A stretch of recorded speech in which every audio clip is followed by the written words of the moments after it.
Mukunda jewellers మొట్టమొదటి factory outlet ఇప్పుడు కూకట్పల్లి, కొత్తపేట్, సోమాజిగూడ మరియు ఖమ్మంలో. వచ్చాడు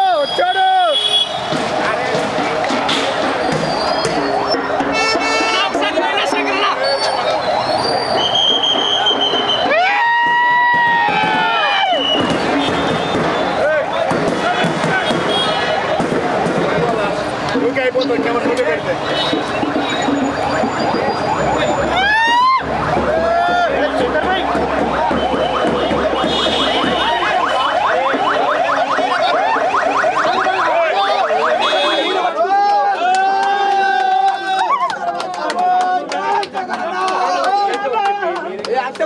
మీకంటే చాలా డమ్మీగా గేమ్ ఆడేవాళ్ళు. మేము వాళ్ళ పేర్లు మీరు చెప్పాలనుకోవట్లేదు, కానీ మీరు చాలా జెన్యున్ గా మాక్సిమం మీరు లాస్ట్ ఫైనల్ కంటెస్టెంట్ కూడా మీరు రావాలనుకున్నారని చెప్పేసి మేము ఎక్స్పెక్ట్ చేసినాము. కానీ ఏంటంటే మీరు సడన్ గా సెకండ్ వీకే మీరు ఎలిమినేట్ అవ్వడం అనేది మేము ఎక్స్పెక్ట్ చేయలేకపోయాము. దీనికి రీజన్ మేమైతే ఆడియన్స్ అంతా సోనియా ఆకులా అండి నిఖిల్ పృథ్వీ గేమ్ అయితే అనుకుంటున్నాం. ఇంకో క్వశ్చన్ ఏంటంటే ఇప్పుడు మన బిగ్ బాస్ మొత్తం స్క్రిప్టెడ్ అనుకుంటున్నాం. బిగ్ బాస్ అంతా స్క్రిప్టెడ్ అనుకుంటున్నాం. నిన్న మనకి బయట ఎలిమినేట్ అయిన దేవాకు కూడా సో ఒకటేంటంటే first of all Bigg Boss scripted అనేది పచ్చి అబద్ధం. సో నేను ఎలిమినేట్ అవ్వడానికి సోనియానో పృథ్వీనో ఎవ్వరూ కారణం కాదు. నేను హోమ్ సిక్ అయిన విషయం నేను అక్కడ ఉన్న మేట్స్ అందరితో షేర్ చేసుకున్నాను. సో హోమ్ సిక్ అవడానికి హోమ్ సిక్ కూడా కరెక్ట్గా చెప్పాలంటే బిడ్డను చూసుకోవాలనే కోరిక నాకు బలంగా ఉంది అని అందరికీ చెప్పాను. వాళ్ళందరూ కూడా కొంత సింపతి చూపించి సో ఏదో రకంగా వీడిని పంపిద్దాం అంటే నువ్వు ఎలిమినేట్ అయినా పర్లేదా అనే డిసిషన్ వచ్చినప్పుడు సరే ఏదైనా పర్లేదు నాకు బిడ్డను చూడడం అనేది ఇంపార్టెంట్ అన్నట్టుగా నేను కొంతమందితో చెప్పడం జరిగింది.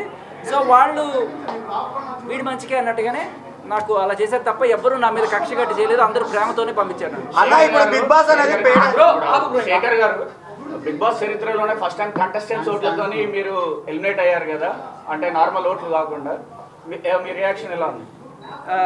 హ్యాపీగానే ఉంది. సో అందరం కూడా ఒక డిసిషన్ మీదకి వచ్చి సరే వీడికి 2-3 రోజుల నుంచి డల్గా ఉన్నాడు, ఆడలేకపోతున్నాడు, బిడ్డను చూద్దామనే కోరిక వీడికి బలంగా ఉంది. సో పంపించడమే కరెక్ట్ అని వాళ్ళందరూ కూడా ప్రేమతో చేసిన ఎలిమినేషన్ ఇది మనం వాళ్ళు ఏదో కుట్ర పని చేసిన ఎలిమినేషన్ కాదు. వీళ్ళందరూ నిజంగా ప్రేమతో చేసిన ఎలిమినేషన్. ఎవరిని మీరు తప్పు పట్టకండి. నాగార్జున గారు మీకు చెప్పడం జరిగింది, అప్పుడు మీరు చాలా ఎమోషనల్ ఫీల్ అయ్యారు. ఆ సిచ్యువేషన్ గురించి చెప్పండి. నేను గత 2 రోజుల నుంచి ఎప్పుడు అసలు మాకు అక్కడ టైం తెలియదు, డేట్ తెలియదు. నేను ఇవాళ డేట్ ఎంత లెక్కేసుకుంటూ ఇవాళ రేపా ఈ 2 రోజులు ఎప్పుడు ఉండొచ్చు, దానికి ఎట్లా ఉంది, సేఫ్గా ఉందా లేదా, అదే టెన్షను. సో ఏమీ ఇన్ఫర్మేషన్ రావట్లేదు. నేను అప్పుడప్పుడు కొంతమంది అక్కడ కెమెరాలు కూడా అడిగేవాడిని, ఏమైనా ఇన్ఫర్మేషన్ ఉంటే చెప్పండి అన్నట్టుగా. ఏమీ వచ్చేది కాదు. సో అట్లీస్ట్ నాగార్జున గారు ఒక్కళ్ళే మాకు కమ్యూనికేషన్ ఆయన వస్తే ఆయన ఏమైనా అడుగుదామని చెప్పి ఆయన అడిగినప్పుడు ఆయన ఒక్కసారి ఆ మాట చెప్పగానే నాకు గత 2 రోజులుగా ఉన్న టెన్షన్ పిచ్చి పిచ్చి కళలన్నీ వస్తుండే. ఒకసారి మనసు కుదిరిపడింది, ఆ ఎమోషన్లో బస్ట్ అయ్యి అలా కాస్త ఆనంద బాష్పాలు అంతే.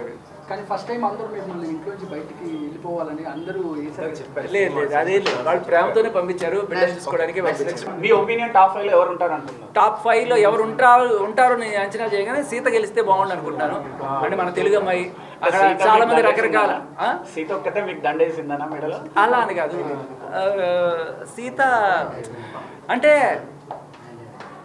మన తెలుగు అమ్మాయి, మన హైదరాబాద్ అమ్మాయి అండ్ చిన్న అమ్మాయి, ఒక మంచి స్పిరిట్ తో సీజన్ లో ఒక ఉమెన్ కంటెస్టెంట్ కూడా గెలవలేదు. అది కూడా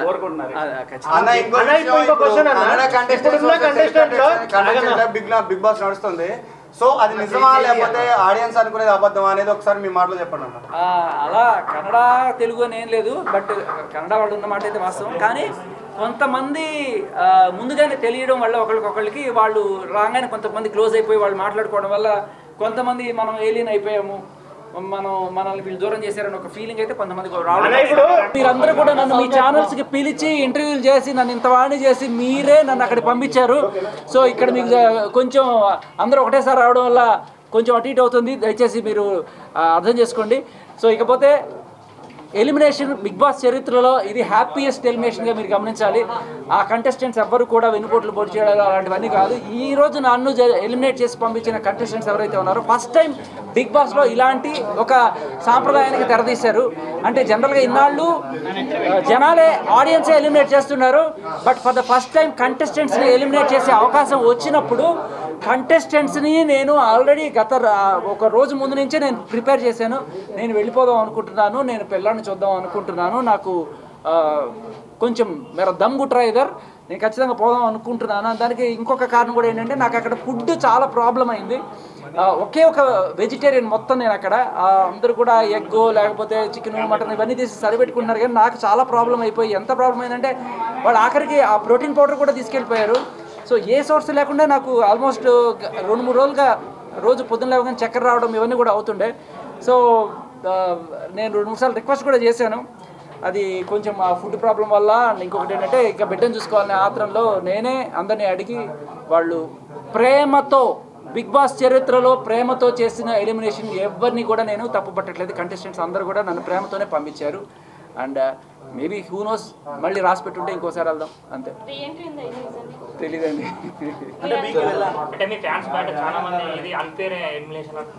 ఫ్యాన్స్ అందరికీ కూడా నా జోకులు లేకపోతే నా స్పాంటినిటీ నచ్చి ఉంటే ఇక్కడ కాకపోతే ఇంకెక్కడైనా మిమ్మల్ని ఎంటర్టైన్ చేస్తాను నేను. సో నన్ను అర్థం చేసుకున్నారు. అట్లీస్ట్ శేఖర్ భాష ఉన్నాడు, ఒకడు ఉన్నాడు, వాడు ఇలాంటి జోకులు వేస్తాడు, వాడి టైమింగ్ ఇలా ఉంటుంది, వాడి స్పాంటినిటీ ఇలా ఉంటుంది అని మీకు గ్రహించినప్పుడు బిగ్ బాస్లో మళ్ళీ వస్తే అవకాశం వెళ్తాను. బిగ్ బాస్ కాకపోతే మనకి బోల్డెన్ ప్లాట్ఫామ్స్ ఉన్నాయి. గేమ్ చాలా క్లోజ్గా చూస్తారు కదా, విన్నర్ ఎవరు అవుతారు అనుకుంటారు? విన్నర్ ఎవరు అవుతారని కాదు, ఎవరు అవ్వాలని కోరుకున్నానంటే నాకు సీత కానీ విష్ణుప్రియ కానీ అయితే బాగుంటుంది. మన తెలుగు అమ్మాయిలు, ఇప్పటిదాకా అమ్మాయిలు కాలేదు, ఫస్ట్ టైం అమ్మాయిలు అయితే బాగుంటుంది. అండ్ తెలుగు అమ్మాయిలు కదా అని ఒక అండ్ చాలా అనిపించింది. తెలుగు బిగ్ బాస్ మొత్తంలో ఇప్పుడు ఎక్కువ మంది చూస్తే బయట వాళ్ళే కనిపిస్తున్నారు. మీకేమనిపించింది? అనిపించింది, అది కూడా అనిపించింది, కొంత అనిపించింది. బట్ అంటే ఒకసారి వాళ్ళు వాళ్ళ ఊరు దాటి మన దగ్గరికి వచ్చి మనతో ఉంటున్నప్పుడు వాళ్ళు మన వాళ్ళు కానీ పరిగణించాలి. సో అంటే ఎలిమినేట్ అవడం కూడా ఫస్ట్ బేబక్క, నెక్స్ట్ మీరు ఇద్దరు తెలుగు వాళ్ళు అయ్యారు, కన్నడ వాళ్ళు ఎక్కువ అయిపోయారు. అందులో చాలా మంది ఫీల్ అవుతున్నారు ఆడియన్స్ కూడా. లేదు అస్సలు ఫీల్ అవ్వడానికి ఏమి లేదు. నేను మీ వాడిని. ఇప్పుడు మీరు గమనిస్తే నేను ఈ బిగ్ బాస్కి వెళ్ళక ముందు కూడా ఇదే రేంజ్లో నాకు ఆదరణ, రోజు ఏదో ఛానల్లో కనబడుతుండేవాడిని, మాట్లాడుతుండేవాడిని. కాకపోతే అప్పుడు మీరు చూసిన శేఖర్ కంప్లీట్గా డిఫరెంట్ ఉండే. చాలా సీరియస్గా లా పాయింట్లు మాట్లాడుతూ ఎవిడెన్స్లు కలెక్ట్ చేస్తూ ఇన్వెస్టిగేట్ చేసి మీలో ఒకటిగా ఉండే. నేను బిగ్ బాస్కి వెళ్ళడానికి కూడా కారణం అదే. నేను ఏం చేయగలను అంటే ఇలా గొడవలు పడ్డం ఇవన్నీ కూడా ఆల్రెడీ బయట చేసాను. మళ్ళీ అక్కడ అదే ఇదెందుకు, మంచి కామెడీ టైమింగ్, మరి 2 వీక్స్ కే బయటికి రావడం డైజెస్ట్ చేసుకోలేకపోతున్నా సార్. చెప్పాడు అదే. సో యా అదండి. అండ్ ఇంకొకటి ఏంటంటే అంటే మీకు అనిపించిందే నాకు అనిపిస్తుంది అమ్మా. అదే ఏమనిపించింది? సోనియా కొంచెం టాప్ స్కేల్లో ఉంది, యష్మి కొంచెం నెక్స్ట్ ర్యాంక్లో వస్తుంది. అంటే యష్మి నేను పక్క నుండి చూస్తుంటాను కదా, మాట్లాడుతుంటాం స్ట్రాటజీస్ గురించి. ఎందుకు అలా చేస్తున్నాం అంటే లేదు మన టీము ఇలాగే చేయాలి అని చెప్పి కళ్ళ ముందు కనబడుతున్నా కూడా వచ్చి ఉంటారేమో. అది అయితే ఉండాలనుకో వాళ్ళకి స్ట్రాటజీస్ అని ప్రిపేర్ చేసుకుని వచ్చారు. కానీ ఇవన్నీ కూడా ఎవరైనా సరే నామినేషన్ నుంచి తప్పించుకోగలరు, కానీ నామినేషన్లకు వచ్చిన తర్వాత జనాల నుంచి అయితే తప్పించుకోలేరు కదా. సో ఇవాళ ఫస్ట్ టైం జనాల నుంచి తప్పించుకొని కంటెస్టెంట్లే డిసైడ్ చేసేట్టు ఇచ్చారు. బట్ ప్రతిసారి అలా ఉండదు. మేబీ బిగ్ బాస్ కూడా నన్ను ఒక పరీక్ష పెట్టాడేమో అనిపిస్తుంది. ఈ సెకండ్లో ఎలిమినేషన్ కనుక ఛాన్స్ ఇస్తే శేఖర్ నిజంగానే తీసుకుంటాడా, లేకపోతే ఏదో సింపతి కోసం ఏమైనా డ్రామాలు ఆడుతున్నాడా? హౌస్ మేట్స్ దగ్గర అందరి దగ్గర చెప్పాడు కదా, మేబీ మీకు చూపించుండకపోవచ్చు ఫుటేజ్, మేబీ ఆయన చూస్తే దొరుకుతుంది. నేను చాలా మందికి ముందుగానే చెప్పి ఒకవేళ ఎలిమినేషన్లో ఏదన్నా కూడా ఛాన్స్ వస్తే నన్ను పంపించండి, నేను వెళ్ళి బిడ్డను చూద్దాం అనుకుంటున్నాను అన్నప్పుడు వాళ్ళు ఒక టెస్ట్ చేసి ఉంటారు, వీడు నిజం చెప్పాడా లేకపోతే వీడి ఇది చూద్దాం అని చెప్పి వాళ్ళు బిగ్ బాస్ వాళ్ళే పెట్టిన పరీక్షగా మనం ఇది కూడా అనుకోవచ్చు. సో ఆ పరీక్షలో నేను అదే మాట మీద ఉన్నాను. నేను అడిగాను జనాలందరినీ కూడాను సార్ నిన్న స్టేజ్ పైన స్టేజ్ పైన నాగార్జున గారు మీకు బాబు పుట్టారని చెప్పారు కదా, అప్పుడు మీ లోపల మీ ఇన్నర్ ఫీలింగ్ ఎలా ఉంటుంది సార్? అండ్ ఇలా లైవ్ గా చూసినప్పుడు ఎలా? ఓ మై డాడీ నే విన్నా ఓ తీయని వార్త. నా ఫీలింగ్ ఒకటే చెప్తా, ఎవరికైనా డాక్టర్ నర్సు వచ్చి బాబు బయట పుట్టారు నాకు కింగ్ నాగార్జున గారు చెప్పారంటే ఆనర్. సో గుర్తు పెట్టుకుంటారు. టాప్ 5 చెప్పలేమా, నాకు అది చెప్పా కదా, సీత అండ్ విష్ణు అయితే బాగుంటుంది అనిపిస్తుంది. నెక్స్ట్ ఎలిమినేషన్ ఆదిత్య అవ్వచ్చు.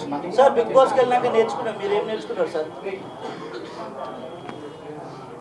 సింపతి గేముల వల్ల లేకపోతే ఊరికే ఎమోషన్స్ చేయడం వల్ల, లవ్ ట్రాకులు నడపడం వల్ల మీరు కొన్నాళ్ళు ఈ నామినేషన్లోకి రాకుండా తప్పించుకోవచ్చు, కానీ జనాల నుంచి అయితే తప్పించుకోలేరు. అల్టిమేట్గా మిమ్మల్ని కాపాడాల్సింది లాస్ట్ క్వశ్చన్, ఎవరు బాగా ఫేక్ అనిపించారు? ఒక్కరి పేరు, ఎవరు బాగా జెన్యూన్ ఉన్నారు? ఒక్కరి పేరు. Sonia fake, genuine Nabeel. నబీల్ అంటే మణికంఠ గురించి ఒక మాట చెప్పండి సార్. సార్ స్ట్రాంగ్ అన్నారు, కానీ తర్వాత 2-3 రోజులు బాగా మణికంఠ గురించి ఒక మాట చెప్పండి. అదే మణికంఠకి 3 స్వింగులు ఉంటే నిఖిల్కి 7 స్వింగులు ఉన్నాయి. సో మొత్తం కలిపి 10 స్వింగులు. Thank you.